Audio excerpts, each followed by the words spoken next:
Hi guys, আসসালামু আলাইকুম। এই একটা বাচ্চা হারানো গেছে, যে আমরা বিচ্চাইয়া যে পেয়ে দিছি।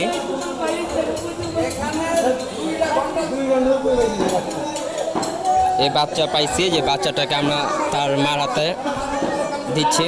আপনারা দোয়া করবেন যাতে যে এই যে যে রাম এই যে রাম ও রাম চেহারা রাজ মায় কান্দার হাসে, দেখেন কত সুন্দর বাচ্চাটা, মাশাআল্লাহ দিলে। আমি ধরে ভিতরে ভিতরে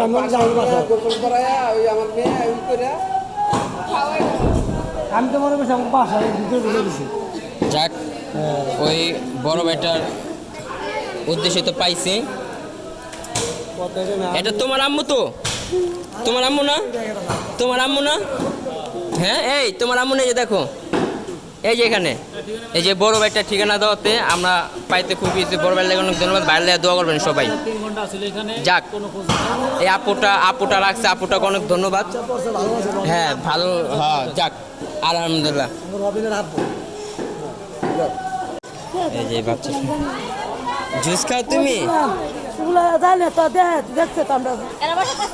আমি নিয়ে গেছি। যাক, খুশি থাকতে এমনি ছাড়িস না, শিখা তার আজকে চিনি না আমরা, তাই না? হ্যাঁ, এর লেগে শিখে তো আজকে চিনি না। যার কাছে আসছিল ও লোক অনেক ভালো লোকে, আপনার জন্য না পেতেন না, ওই লোকে মনে করেন পায়রা পুরা ওরা সুন্দর করতে পারতো আরো। কথা বুঝছেন, আঙ্গ বন্ধু বান্ধবের বাপে। যাক, ভালো হয়েছে, এটাই দোয়া করি। চোখে চোখে রাখতে হবে, এমনি রাখতে ছাড়লে হইব না। যাক, পাইছে, এটাই ভালো। হ্যাঁ যাক, বাচ্চাটা তারা পাইছে অবশেষে। বাচ্চাটাকে পেয়ে দিছি, এটা অনেক খুশি। আপনার আমার জন্য দোয়া করবেন যাতে আরও কোনো ভালো কাজ করতে পারি, আমার ওসিলা যাতে আরও বাচ্চা দিতে কারো যাতে কোনো সমস্যা